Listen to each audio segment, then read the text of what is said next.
If you guys are looking to increase your 2-foot max approach vertical, then stay tuned because this is the masterclass that is condensed into everything that you need to know. So let's get into it. Real quick, like and subscribe to this channel. It'll help the algorithm and help me pump this out to more athletes that want to jump higher. The number one thing about 2-foot vertical is you want to make sure that you understand if you're a power jumper or if you're a speed jumper. And the difference is, as a power jumper, you're going to derive most of your vertical from the muscles, and it's going to heavily correlate to your strength inside of the gym. Whereas the speed jumpers, those are the 2-foot speed jumpers that you see that literally barely bend their knees and they just like pop right on and off the ground. They store a lot of their energy from their speedy approach into their tendons rather than their muscles, so they see slightly less carryover from traditional strength training, which is why you see athletes say that they don't strength train and yet their verticals are very high. So it really depends on how you produce force, and knowing this is going to be key in order to maximize your 2-foot approach vertical. Now, how can you tell whether you're a power jumper or a speed jumper when it comes to 2-foot max approach vertical? A lot of it will have to do with your ground contact time. So basically, in your approach, how much time are you spending on the ground before you lift off? That's going to be a telltale sign. Another telltale sign is whether or not your knees are bent a lot. If you're just very minimal knee bend and you're popping on and off the ground with a short ground contact time, then you're probably a speed jumper and you derive your power and energy in your vertical jump from your speedy approach.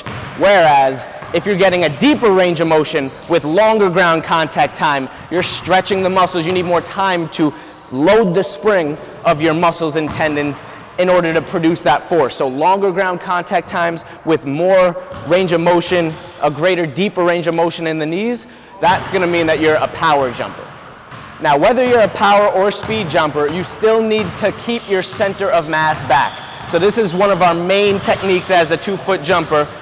We want to keep our center of mass back, so center of mass back here, and we want to have our brakes or our feet that are braking that horizontal energy vertical, right? We need that brake, and our brake are going to be the feet out in front of the center of mass. And the combination of the two, you're coming in with the horizontal approach going that way, and then you have the brakes braking you that way, that's going to send you vertical. Too many times athletes will jump and have their center of mass directly under them. Then there's nothing braking their force because they're coming in with that horizontal energy. Then they drift on their approach, and now their takeoff looks like this as opposed to nearly straight. You're never going to be perfectly straight, but you want some drift, but not too much drift at all. And that differs from a 1-foot vertical where you're going to have a lot more drift no matter what because there's only one brake instead of two. So since on a 2-foot vertical we have 2 brakes, let's utilize it in the approach by making sure that we keep our center of mass back and we brake hard and don't let our body continue to travel force. Don't be lazy with it. We have to brake it, and we'll get into that in a separate technique later in the video. All right, next I want you guys to focus on maintaining a steady hip level throughout the whole approach. So what that means is imagine that we have markers attached to our hips. We don't want to be really high and then dip down into our jump just to go up. We don't want to be high to go down just to go up. We kind of want to stay like a crouching tiger, like we're hunting prey. So we kind of want to keep our hip level here going into our approach fairly level so that we can just go straight up and we don't have this large dip down that we're going to have to overcome. We don't want to go down to go up. We want to maintain that hip level. So it's going to look like this. I'm going to give just a sample approach. Hips are here. I'm at the same level this whole time. Same level, it'll slightly go down into my penultimate, but it's not this humongous dip down that I see in some athletes. So we need to make sure that we maintain the same hip level throughout our whole entire approach.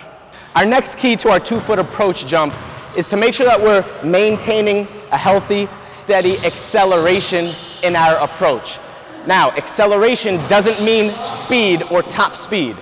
For example, I don't care if you're entering your jump at 60 miles an hour or 20 miles an hour, just using these numbers as figures of speech, but it's more about the ramp up, and we want that fastest part of our approach entering the jump. So that means starting at 3 miles an hour, ramping up to 5, and finishing at 10. We just want to see a nice progression into the approach. That's acceleration.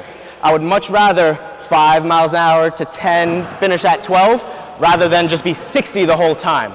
Because what I see is people will, they'll get really excited, they'll take way too much pre-workout, and then they'll start super fast, and then they have to slow down and decelerate into the jump, and then they just take away all of the benefits from actually having an approach. So we want to make sure that we have a slow but steady and smooth acceleration. It should just look very natural, so relax your shoulders, calm down, and just go be an athlete. Start off nice and slow, and then you're ramping up. And then you're ramping up. So it should be slow and steady. And that's how to have a steady acceleration throughout your full 2-foot approach vertical. Now we're gonna focus on the block foot stab. During our 2-foot approach, we have our plant foot. So I am a right-left jumper, which means that my plant foot is my right, and then my block foot is the left. The block foot is the last foot that hits the ground. That block foot stab is this part right here, where center of mass is back, boom, and I stab the ground. It's like I'm squishing an ant. I'm stabbing the ground, and I want that leg stiff and fairly rigid. Not knee locked out, because I don't want you guys to hurt yourselves, but very stiff, abrupt, and meaningful and intentful. So your quad should be tensed during that position right there so that we can break that horizontal energy. If it's loose, that's what's gonna happen. This knee is gonna leak energy forward, and there's gonna be no break force to turn my horizontal energy vertical. We want that boom, that stab, block foot stab, which is gonna skirt, it's gonna break and send us vertical. So that block foot stab is gonna be super important to translate our acceleration in our approach and make sure that we meet it with an equal and opposite force to send us somewhat vertical. All right, let's talk about our arm swing. We derive a lot of energy and momentum, upward momentum sending us vertical from our arms, not only in the force, but also the timing with the rhythm of the body. Once we get this correct, it literally feels like the jump is effortless and you just added 3 inches to your vertical. So just try jumping without arms and see how important your arm swing is. Now, let's talk about the arm swing timing. We have our plant foot and then our block foot. Our arms should be connected to this block foot. You'll be able to see on the video, leg is back, arm is back, leg forward, arm forward. It strikes at the same time. Every angle is in alignment of my arms. And it should happen naturally. We're here, boom, here, boom. It happens at the same time, and what happens is then we have this period of time where we feel weightless and that our arms just carry us upward, okay? So practice that approach. In slow motion, we're here, we're sending it back, and our leg is coming through and stabbing at the same time. Boom. Now, let's talk about the actual direction and power. The power of our arm swing is going to be crucial to actually gaining that upward momentum. So I want you, in your brain, I want you to think about, you know that game that is at arcades where it measures like how hard you punch? Imagine that, but imagine that it's upward and that we have a device measuring how much force we can produce upward, kind of like you're doing uppercuts with the arms. So I want you really to fully extend and pretend that you have something that is measuring how hard you're hitting those pads with a full follow through.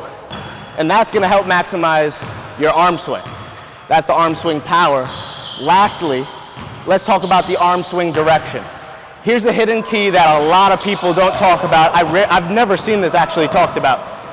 It is people, once they have that powerful arm swing, that's all good, but they're sending it outwards. They're sending it that way. Which way are we trying to go? We're not trying to go that way. We're trying to go up. So we sit back and we have to make sure that the arm swing follows through. Stretch those lats and send us upward.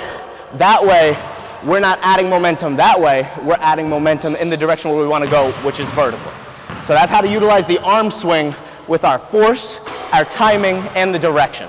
Now these are the techniques to maximize your 2-foot vertical jump, but that's just one piece to the puzzle, right? We need more lower body power output, and that's where a program, a slow and steady program over 3, 6, 12 months comes in. I have my program, I have my Against Odds Athletics app, where I host my jump program, the World Record Jump Academy. If you guys are interested in the program or the coaching, just drop a comment or hit me on Instagram and I'll get that to you. And that's a wrap for our condensed masterclass for our 2-foot approach vertical jump. There's going to be our 1-foot vertical jump coming up next, and we already have our standing vertical jump video up live on YouTube. So check that out, and I'll catch you guys in the next video.